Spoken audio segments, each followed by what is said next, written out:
Hello, dear friends. This is Phone Support Channel. Before you start watching this video, please subscribe to the channel and give it a like.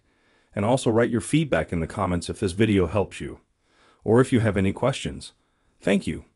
In this video, I want to show and tell you how to resize the icons on your iPhone. For example, I have icons set to this size. This is the default size. But if you want to change it, there is a way.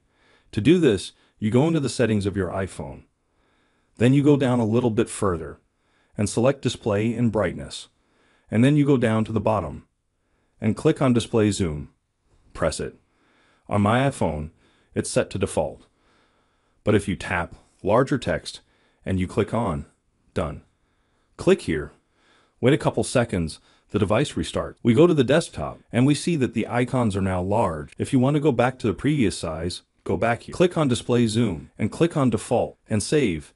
It's very easy to resize the icon. As you can see, it's a very quick and easy way to do it. Done. Nothing complicated. If you like this video, put likes and subscribe to the channel. And also watch other useful videos on the channel. That was Phone Support. Bye bye. See you later, friends.